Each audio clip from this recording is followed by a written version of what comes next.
Well, good. Well, good morning and good afternoon and good evening. I'm Roger Martínez-Davila with Plasencia Collective, as well as the University of Colorado. And today we're working on a workshop related to AI, digital art, and video for storytelling. Many of us in the room today are, come from different places, different universities, and different kind of industry experience.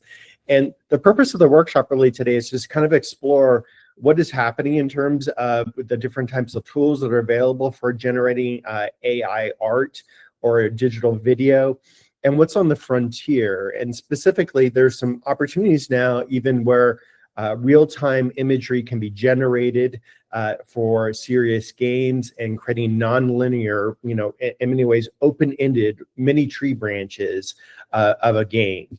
So there's, I would say, and I'm going to use this word really specifically, I started my career first in Silicon Valley at a group called the Institute for the Future, a nonprofit research firm that forecasts the future of technologies. And one of the things that you would always see in Silicon Valley was this idea of evangelization, right? It's a loaded term, right, already, which is, preaching the value or the belief system about certain types of things. And in this respect, technology in Silicon Valley, there's an evangelization about how technology can change our lives for the better. In fact, Apple just had an announcement last week and about what they were doing.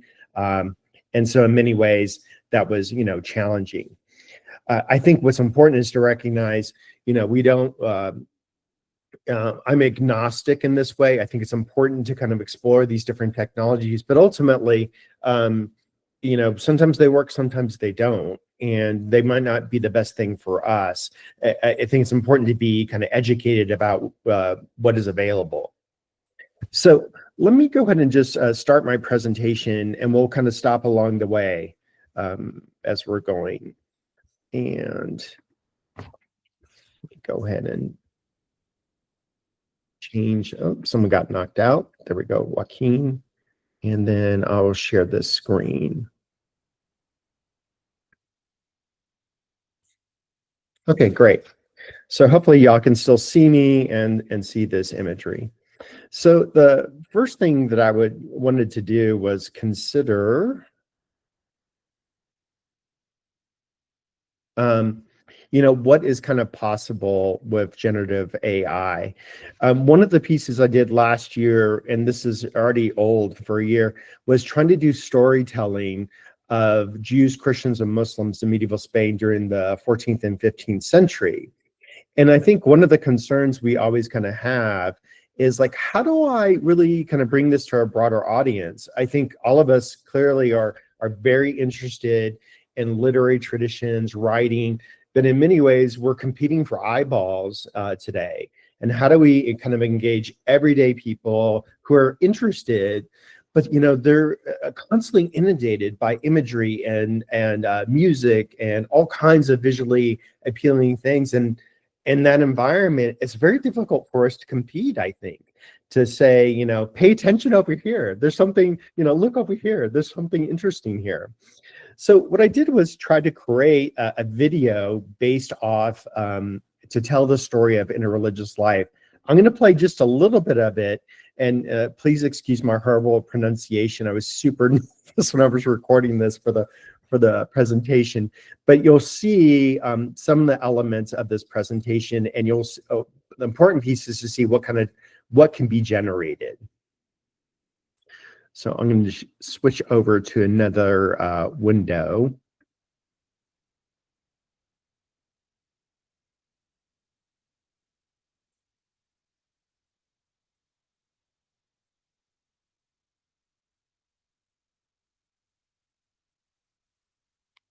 Here we go. So I'm going to go ahead and play a bit of this, and then I will kind of advance along the way as well.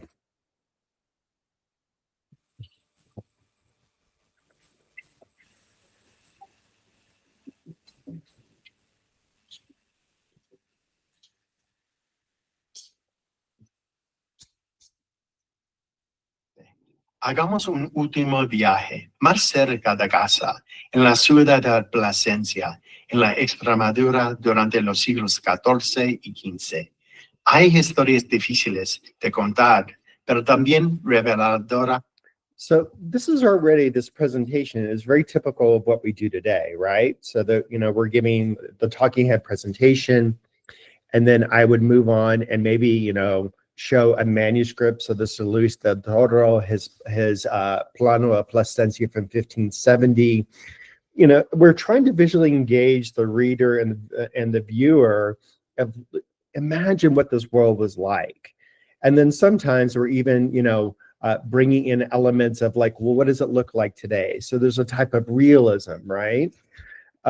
Further, as we move along, we're always talking about our sources and, to show that this material is really substantive. So I think part of the process of thinking about AI is always, and any of this type of work, is reminding your viewer and your reader, where does all this information come from? That it is based in some kind of really substantive we will call pick and shovel work of working through manuscripts, sources, secondary sources. And this is, I think, one of those key pieces you might think about your work is how do we continue to hold those things together to validate what we're doing. And so now I'm going to start to show the AI video.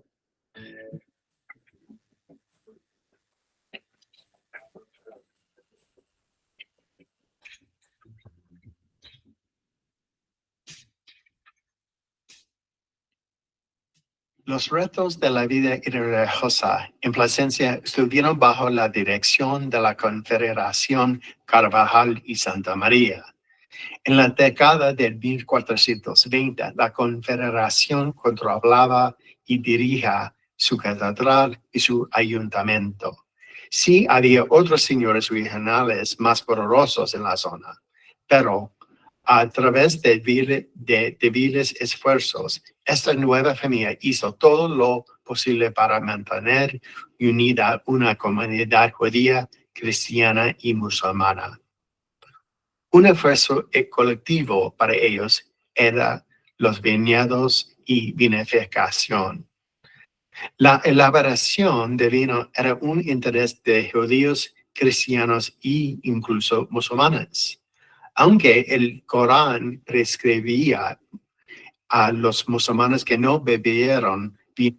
So I think already what you can kind of see there is a little bit about how, this kind of imagery can start to illustrate the storytelling that we're doing. And I think some of us, have had the pleasure of working with graphic artists and visualization specialists before, but there is kind of this gap in between kind of our skill set and experiences, and then that frontier, like, how do I present this information in a way that I'm not a good graphic artist. I can't do some of these things, but I want to depict the story in many ways.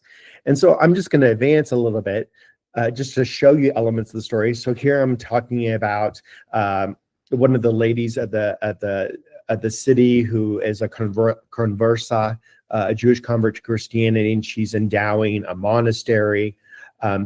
About how Jewish rabbis and Bishop Santa Maria, a convert to Christianity himself, would meet on a regular basis. And then ultimately to get into a larger issue, which is ultimately this winemaking and things like that. I'm just going to shed this little snippet of video. It's only 5 to 10 seconds long, but also it's what you can generate. And so I think there's real questions here about how do we use still imagery, but also video.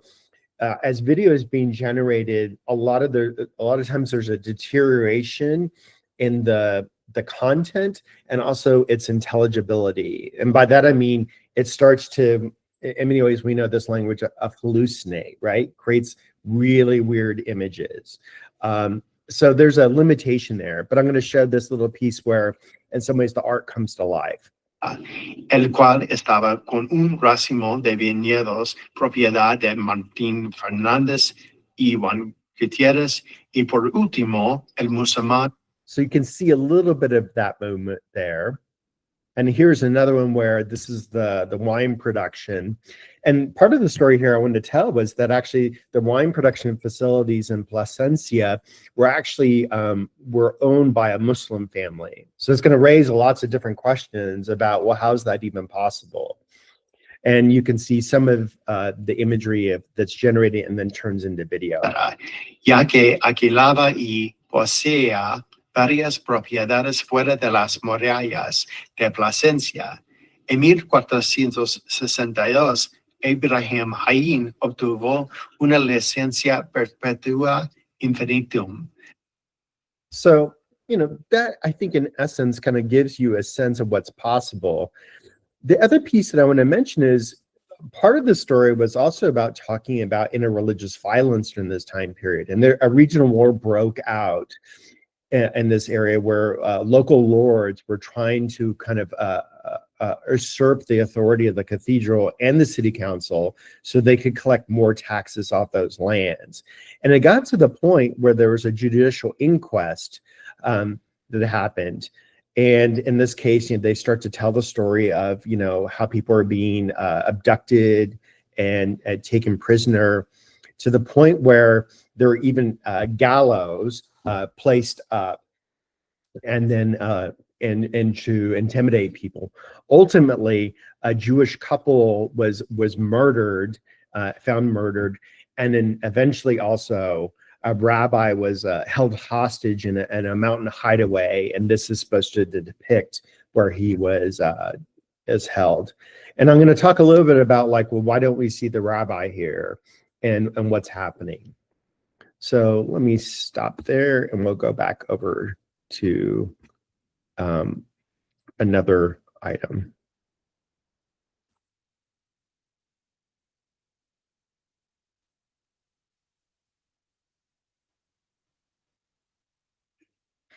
So basically, that kind of gives you a sense of kind of what is possible today, but it's changing very quickly. The next thing I wanted to talk to you about was kind of tools and methods. So what is RunwayAI's capability, like text to video, image to video, and powered editing? So how can we create scenes? And we're going to explore just really quickly how this happens. And in many ways, it's very kind of it's very easy to work with. It's just that it takes a lot of little finagling. So I'm going to change to another window now. And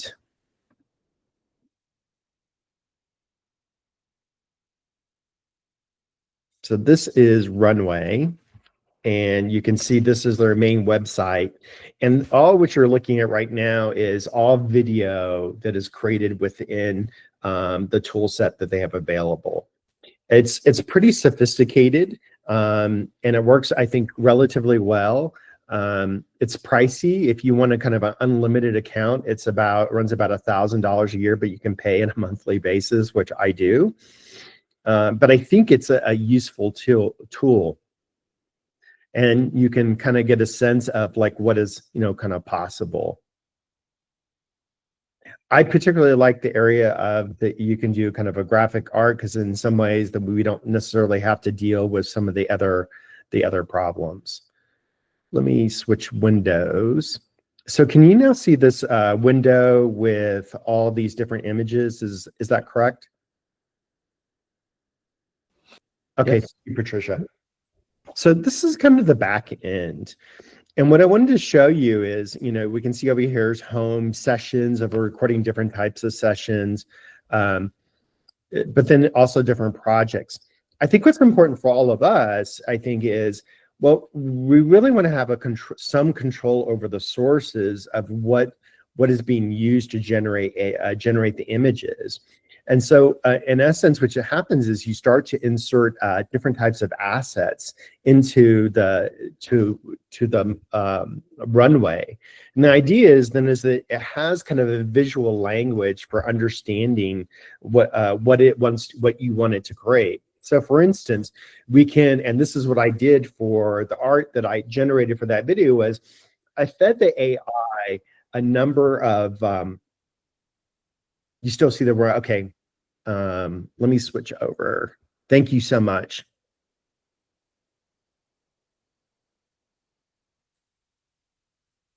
I think it's, yeah, it's this one. Thank you so much. So this is the back end. Let me do this. This is the back end. So home, different sessions, we're recording different, almost like folders. And this is where I was mentioning we can feed it different assets to teach it kind of a visual repertoire. So for instance, here's the Santa Maria la Blanca in Toledo. And so in this way, we can train it like, well, this is the type of artistic style that I would like to work with. We can show contemporary life. So this is a street in Plasencia today. If you were telling more of a modern story, sometimes even, we can use imagery. So these are depictions of a cardinal and a bishop. So I liked that. Not only did I like the kind of the etching quality of it, so there's some artistic choices you're making here, but also some historical kind of potentially groundedness to the imagery. And then, you can even insert, even something like the continual planisphere to kind of bring something to life. I think the point here ultimately is to consider how you want to train an AI in a way that is more responsible and substantive, as opposed to asking it to hallucinate for you. And so that's, I think, is a good option. So one of the things I'll do now is I'm going to go and share another window so you can see actually how this actually works. And the tools have changed again within the last couple of months. And so if I make some mistakes, I'm going to beg your forgiveness. Here we go. Let me share this screen now. Okay. So this is what's called a generative session. And in a generative session, you're basically just like any other kind of tools that are AI, you're going to either add a reference or sketch a scene, describe what you want to happen. So this is one of their more modern tools here where you can actually edit video, create a video, and then start to edit it. And so you could even say, show me a different angle of this video. Change the lighting, change the weather. So, those are maybe a little bit more advanced than what we want to consider at this moment, but I'm going to minimize that over here. The other thing that we can do is we can actually train it into new styles. So remember I showed you this modern Spain image. I showed a medieval Spain architecture, and then I had created some graphic art through this process. So we should be able to then say, I'm going to choose the medieval Spain one and say, pan the screen, or pan the camera to the left and show a group of men talking. And let's see what happens. So this is going to actually generate an image here, and it's going to generate 4 images for us. And we can take those, and then start to work with them and modify them or turn them even into video. So now you can see this processing over here. It's kind of moving along pretty quickly, but again, I think it's important actually to see how long does this take. It's not an instantaneous process, and it's a real crapshoot at times about what's going to really happen, what's going to find out. And what we'd end up doing is we need to actually kind of modify certain parameters. So here it's kind of like created that scene, but now it's already kind of put us in a modern setting. So I didn't really specify to it, oh, I didn't tell it really what I really wanted. I had something in my mind, and it's created this. We can also talk about later, which is, so why did it decide to show maybe a more Mediterranean face here, or someone who might be a Middle Eastern? So all these other things are kind of embedded into the AI that are those biases that we have to start kind of countering to some extent or working with. And this, I think, showcases even about how we can train the public as well as our students, how to kind of be careful about these kind of technologies. Let's see what happens with the graphic AI one, and maybe I can do something different, which would be pan the camera to the. I'm going to do it as video. Let's see. Oh, it's not going to let me do that. I'm going to just do it as an image then.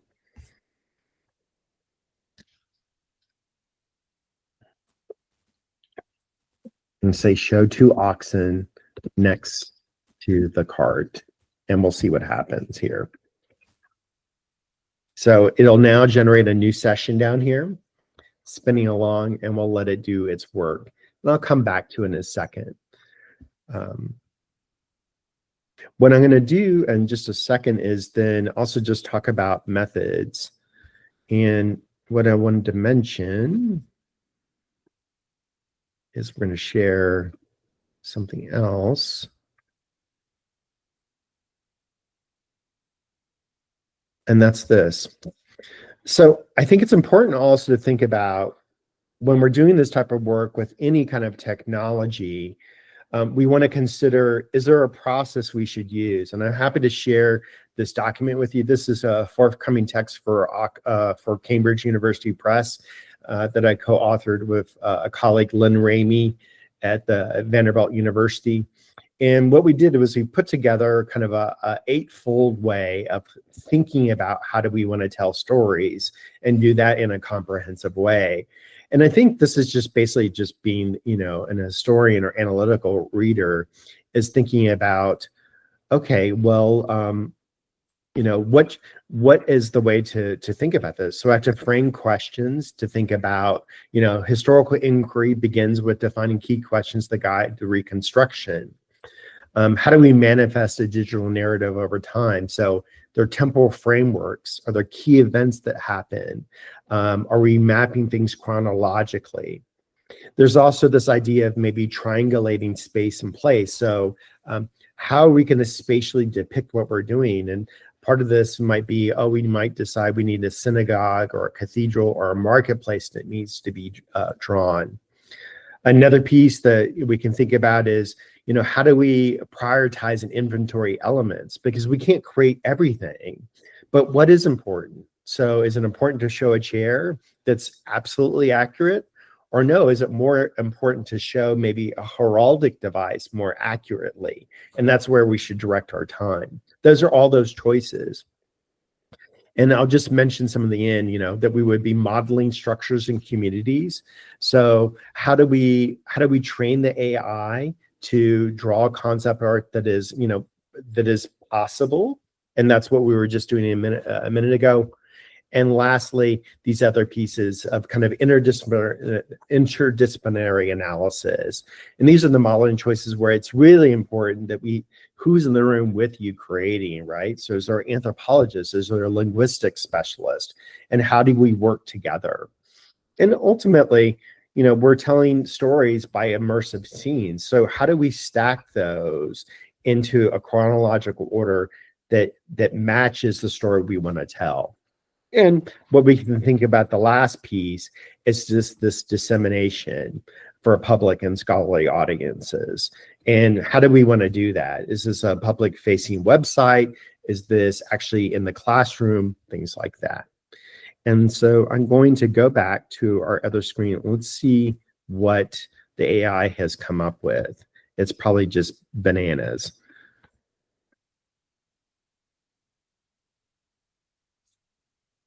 Okay, so let's take a look and see what it's done here.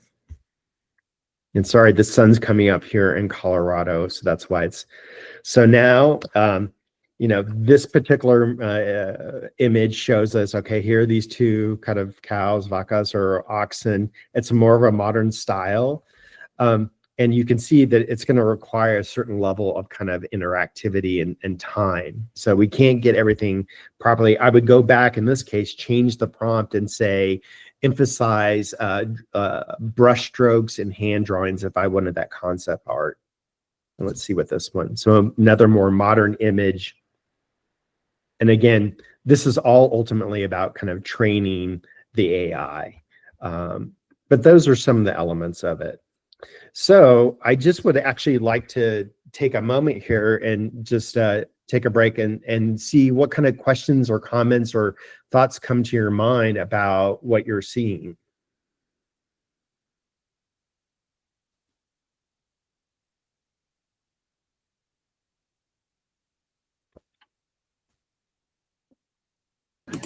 Hello? Yes. Roger, can you tell us, you mentioned that you have a subscription, but for those of us who might not be yet, considering it, what can we do with the free plan versus a subscription? And I'm sure there's tiered subscriptions too.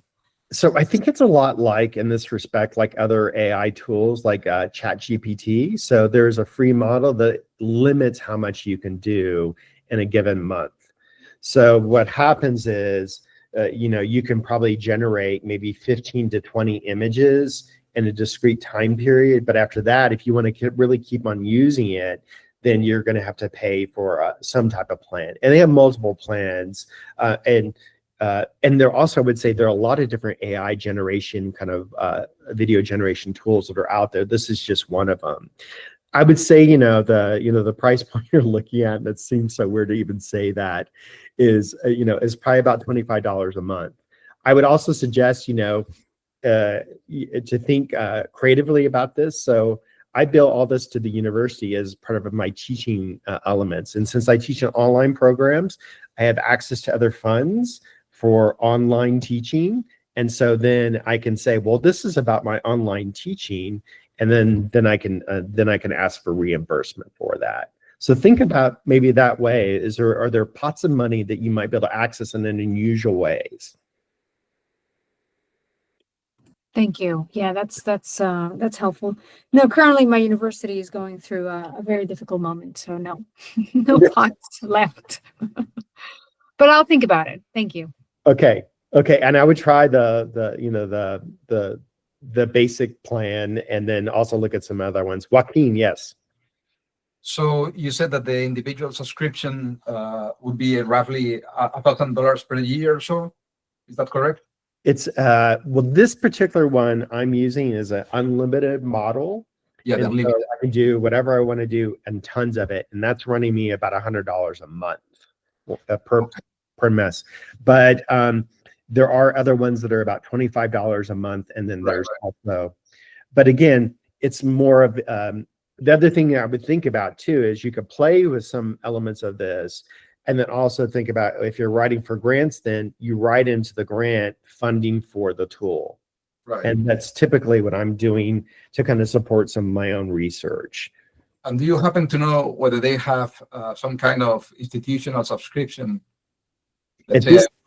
I do not know. As of maybe about half a year ago, they did not. But I always write directly to these entities and say, I'm a professor and I don't have money to do this. Can I test your product?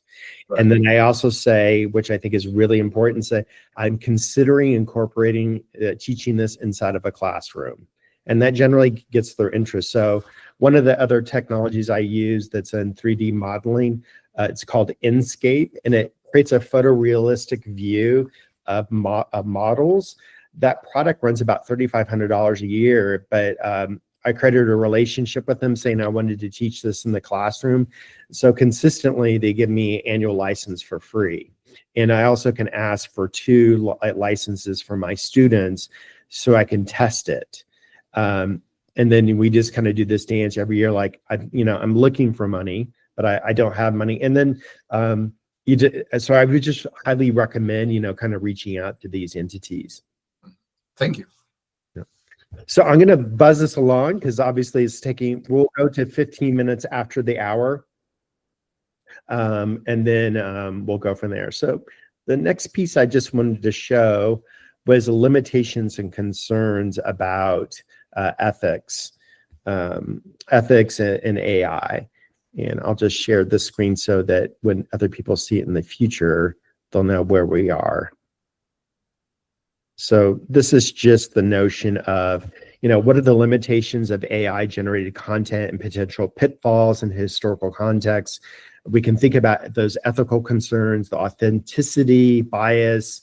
And the one piece I really want to focus on, because I don't think this is getting as much attention right now, is AI safety mechanisms. So a lot of AI these days will really prevent you from doing certain types of work that you want to do and you think needs to be done. So I'm going to share another screen, and this is going to be of a conversation I had with technical support so that you can see the problems that are arising.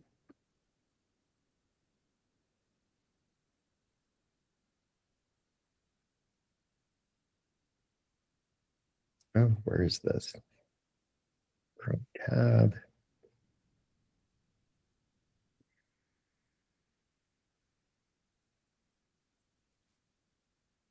Oh, I don't see it. Well, what I'll do is I'm going to go ahead and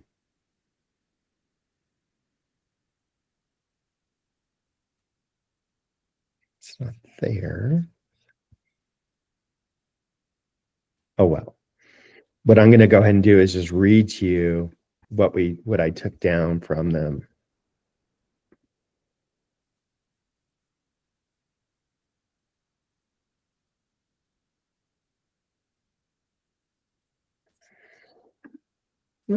Well, I'm having technical difficulties. Sometimes I just can't figure it all out. So I'll tell you what happened. One of my concerns with kind of the AI kind of approach was I really wanted to specifically depict the Rabbi Deloya as being held in chains inside of this mountain house. And so when I generated, it was very interesting. I initially typed in the query, so depict an older gentleman in a darkened room lit by candlelight in a rock structure who is handcuffed with steel shackles.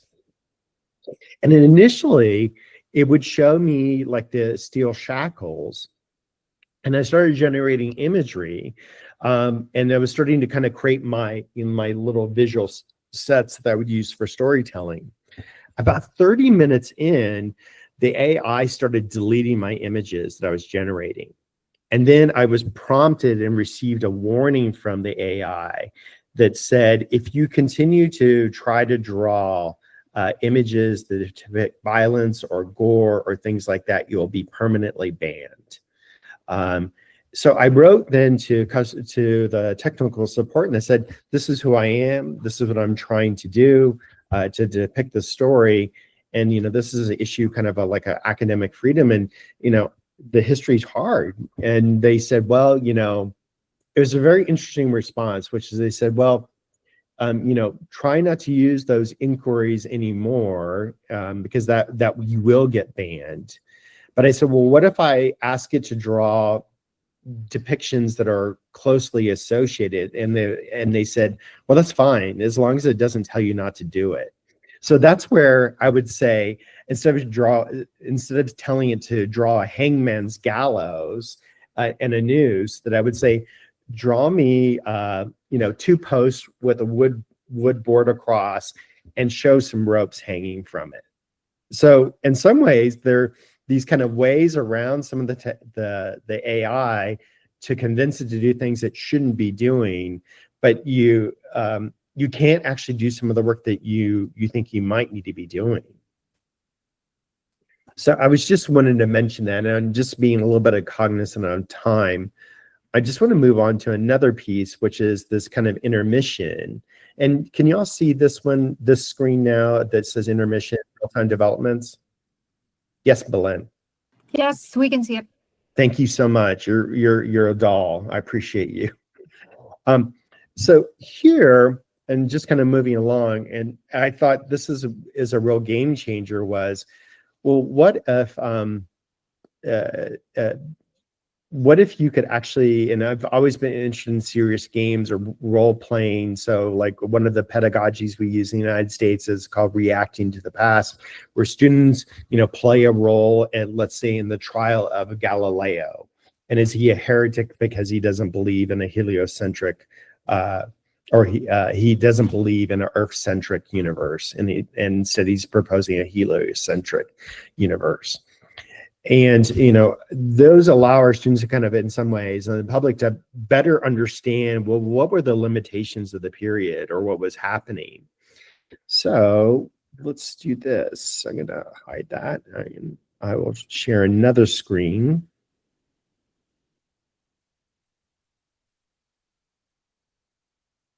Okay, so now we should be one more.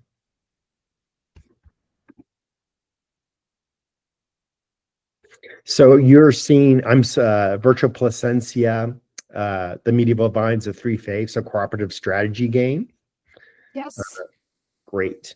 And I think what's interesting about this is I'm going to show you and the idea here was I wanted to ask, you had to have to set this up, but then for students or the public, but basically how is it you could show, people in a contemporary age, how they would manage the production of wine and collecting of tithes for the church and this diverse community. And really what we want to do is maybe show those social dynamics, ensuring that there's some interfaith trust, but also showing kind of economic growth and trying to prevent like a social collapse. What's interesting now, I've gone to the edit world section. So I name my game, but then what you can see is I basically start to give it a setting, right? Saying, oh, show me this community. And it's about these different vineyards and in different parts of the lands. There's 10% tax that's collected, that they're different kind of factions. So they're cathedral stewards, they're Jewish households, they're Muslim farming families. I talked about what resources available, what's common to it. And just so you know, what I did is actually to create the dynamics of the game is I took a chapter that I wrote about this particular environment and then gave that to an AI and said, how could I gamify this? So I didn't have to come up with all of this. I asked the AI to say, how could I create a strategy game that's based around interreligious cooperation and producing better wine and minimizing conflict? And this is what helped me do those things. Then I directed it like a style. So I uploaded an image to say I want it to kind of look a little bit like this, or it can generate images for you. And then that's it. So I'm going to close that. So we're actually going to play really quickly. And I want you to see kind of what is possible.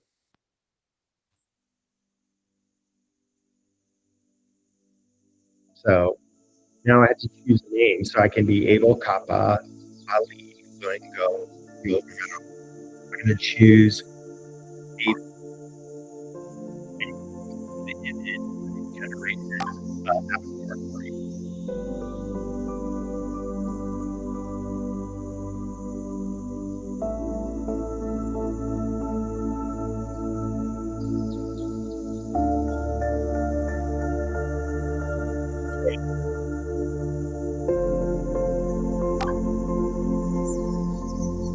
now, in real time, the AI is setting up a virtual world and it's going to. So I'm going to tell you, okay, this question. The main goal is to ensure placenta.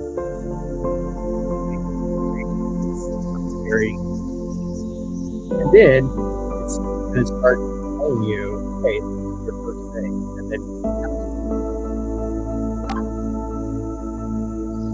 so, Aaron, Rabbi Abraham Beloya's old parchment and powerful, moving forward.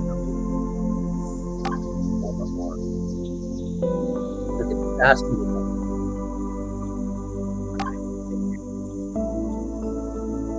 So now I'm being addressed able. The lease needs to be renewed by son-in-law, or the trio clergy will reclaim it. You know that the vineyards are crucial for poor Muslim families who work them.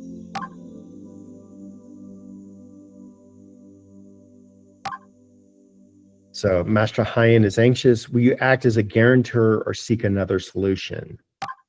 So Now it's going to say, so do I want to help this Muslim family and help out as a co-religionist? So I can offer a guarantee to back the lease.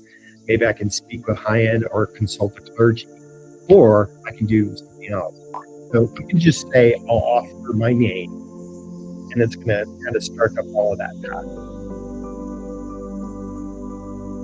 But again, it's generating all of this narrative. Renew it. Now it's going to start to see 5 minutes, tells you about how much last week generated, how much money I still had.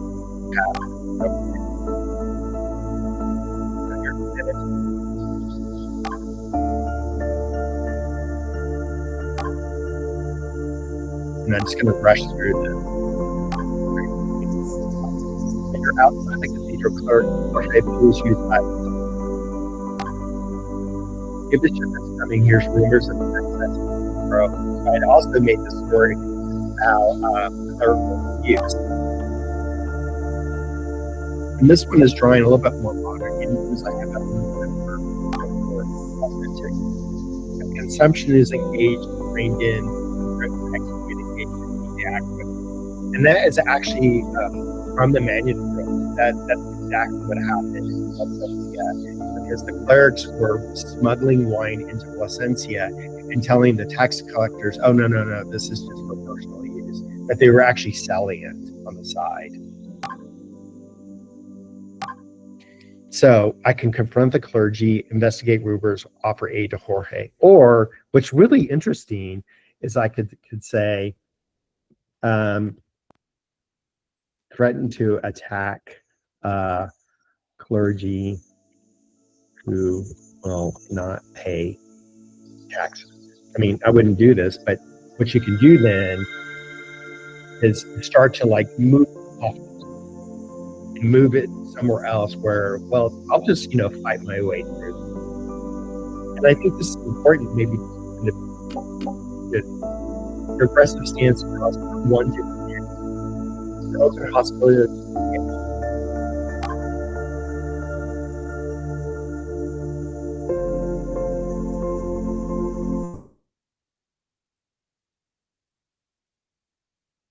So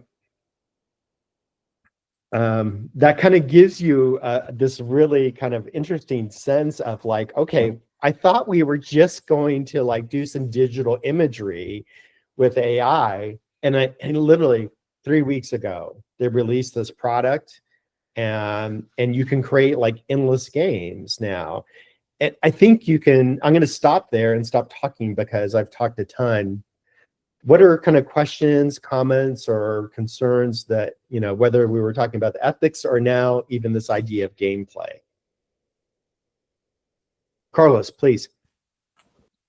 Yes, thank you, Roger. It was impressive. Can you, in this story, I saw in an image one of the people, this clerk Jorge, he had 5 fingers and a thumb. Can you correct such things and or such details in the images it created when the AI makes something wrong or something you would like to have another way? Yeah, yes and no, right? So this is all about the prompting, right? So presently, this is such a new product. They only give you 4,000 characters to create the world that you want to do. And this is usually my big problem, is I want to do it all at the same time. Everything. And I found that to be a huge problem. Like I created a virtual Plasencia that was literally at scale, and it literally ground my computer to a halt. Even on a very, very expensive gaming computer that cost about $10,000. So what I realized was I need to be less greedy. I need to be less desirous of everything. And so then I would create like smaller little sections of the city that could really run really smoothly. So in this respect, Carlos, this is the long answer, which is maybe I would propose a game that is only about cultivating wine. And then I'm going to use a lot more text in there to say, draw it in this way, accurately depict anatomical features. So and what you do is you go through iterations, right? So as you generate the world and you see kind of an error that happens, like, I'm going to back out of the world. I'm going to update my instructions. Always show clergy in robes. Don't show them in a white collar, right? And so that's that kind of give and take. So you can make those kind of changes. And my suspicion is probably within 2 to 3 months, they will have a much more robust kind of interface where you can choose, okay, I want to direct specific types of characters. I want to insert this type of art into it. And but in the meantime, I think what you can do then is to ask students or the public, critique this AI. What is it doing well and what is it not doing well? And that promotes, I think, that type of critical thinking that all of us are interested in. Andrea. Thanks, Roger. This was great. One of the things I was wondering about is using a kind of commercial engine like Runway, right? A lot of the built-in AI has already been developed by other people for other purposes. And I wonder if you might sort of talk about how this kind of research you're doing relates to sort of other conversations in DH about actually developing like a historical engine from scratch. Like I know they're doing this in medicine, et cetera, where we're actually being able to control a little bit more the data and decisions it's making and what's being produced. I mean, it's obviously a much bigger research task, a lot of greater funds, but sort of what do you see sort of comparing these two approaches, and how do we sort of communicate to the public sort of viability? That's not the right word. What's the word? Like how reliability, I guess. Sure. I mean, I think I want to do, you're asking the right question, because it's always, always think about, what can I use off the shelf, right? I can take off the shelf and use it immediately. That's not going to cost me an arm and a leg to develop, versus really building what I need. So, and that's attention. But I also want to kind of ask, based off who I know is in the room, Joel or Shai, do y'all have any perspectives about this question Andrea is asking about creating our own stuff or using kind of corporate stuff that's already available? I can't speak with authority about this issue, but I can talk around the subject a little. I can say certainly for history, that sort of thing seems like it's a long way off, and that's really just a priority issue. What I do, a lot of what we do at the company I work for now is in sort of occupational education, because that's where a lot of the money is. So I can imagine if anybody's developing something that would be particularly suited for history, that's I can't imagine who would fund that, because there's just no money on the other end of it, and that's largely what's guiding the development here. I can speak a little bit about some of the concerns that are related to that as far as accuracy and authenticity. For example, whenever you pulled up that, when you ask it to produce an image of cattle in that context, it naturally pulls up an Indian style bovine, right? Because that's what it's finding online, rather than something that looks a little bit closer to a morucha. So it's those sorts of things inevitably sort of infiltrate whatever it is you're developing. And if you don't have a careful eye, then so much of that gets encoded into the product. And as we get deeper into more AI content, what's going to happen is that the AI models are going to start, again, relying on AI-produced content to inform the new AI-produced content, which this informs the new AI-produced content, and so on. This infinite spiral to uncertainty as far as accuracy and integrity are concerned. So what the solutions are for that, I really can't say.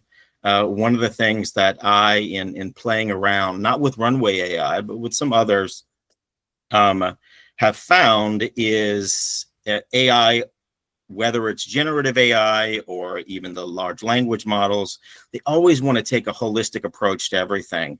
And so you can try to force it to zero in on this one particular thing you want it to resolve. It fix the fingers on so-and-so, and yet it will back up, redo the entire thing, and inject issues into it that you had not prompted it to solve for. And at a certain point, the conclusion I've reached, at least at this state of AI where it is right now, is that at a certain point you just have to stop with the AI and you have to go in manually and change things. And for text-based analysis that you're doing, that's possible.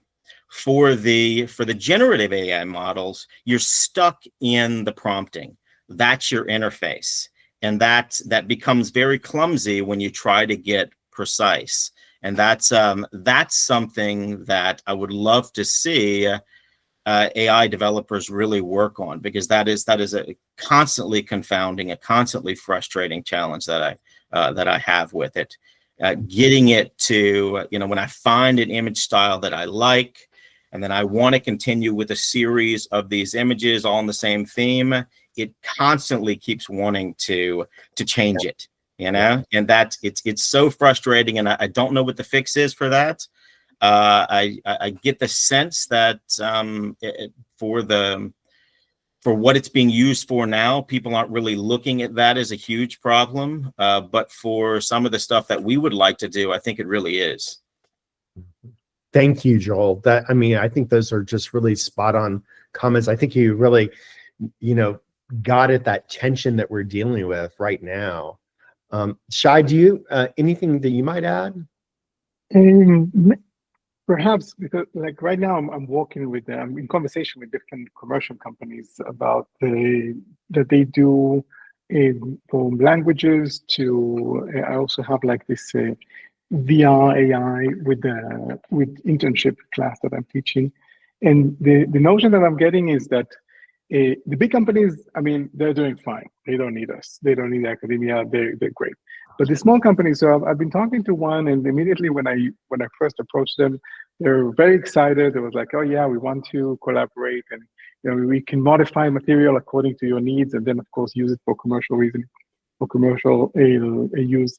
And so they do have, there's a will over there. Look, for example, Meta. So Meta was addressed, I think, 5 universities about the whole Meta VR that they have for education that they just launched last year. So they approached 5 big universities in the US in order to collaborate and to bring it into the university world, the academia. They're already collaborating with a lot of schools. So there is some sort of a connection in between, especially if we think about it, because they also recognize that those people will be the clients of the future.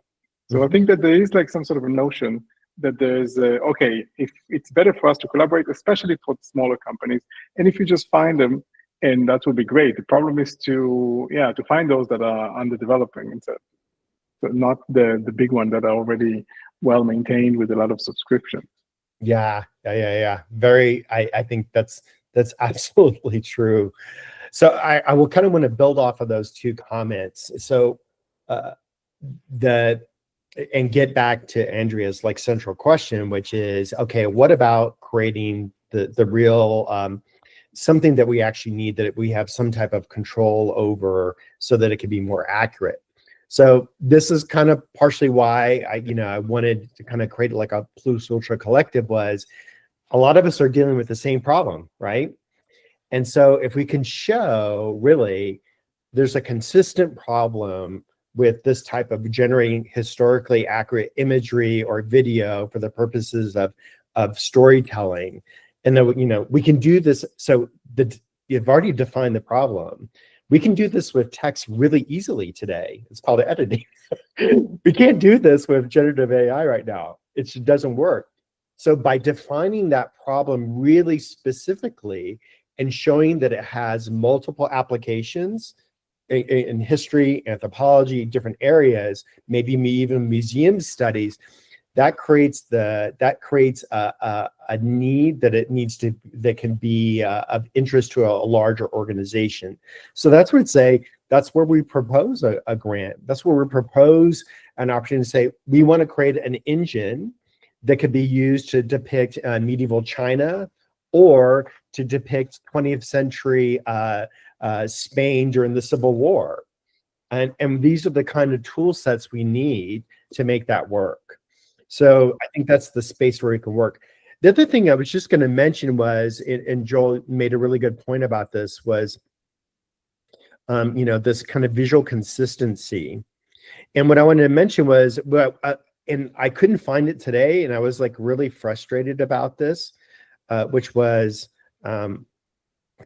I did teach Runway how to like draw in a specific style. I fed it 50 images of architecture, individuals, clothing, and things like that to create a consistent visual style, right? And so off that kind of like tool set that I had trained it to do, it did actually work really well.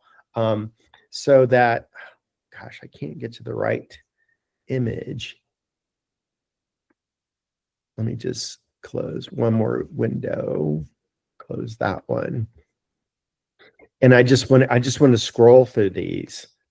But if you see, there is kind of a visual like consistency to these images and drawings. And that's because I really spent time educating the AI to draw in a specific format so that it remained more consistent.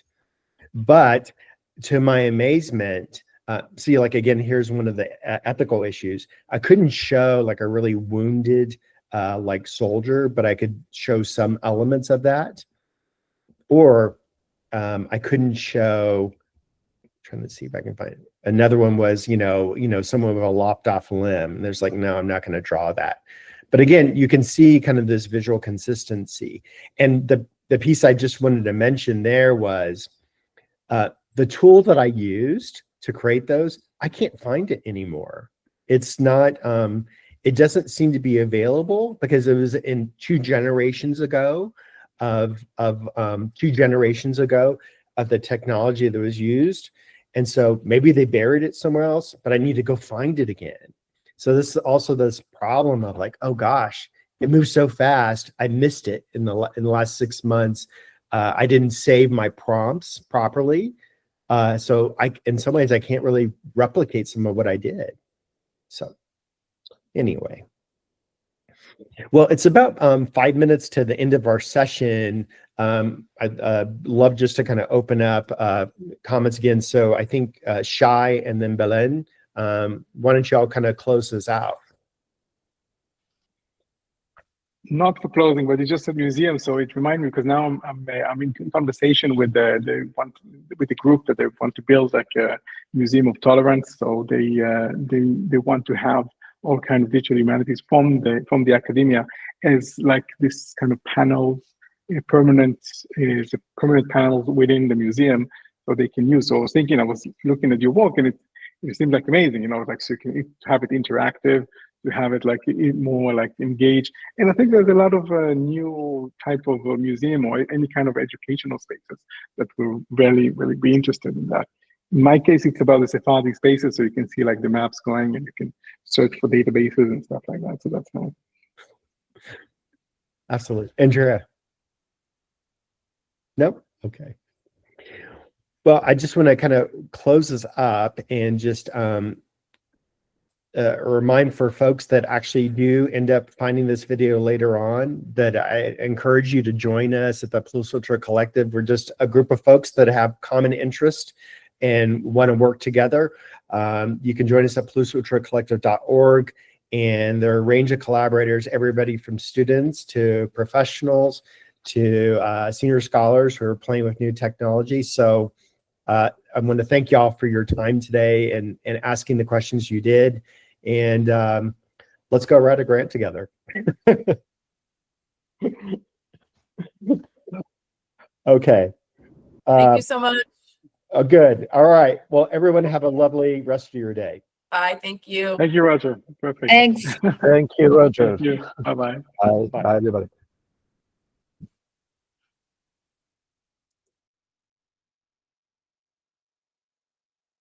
Thanks everyone for joining us for this digital AI session.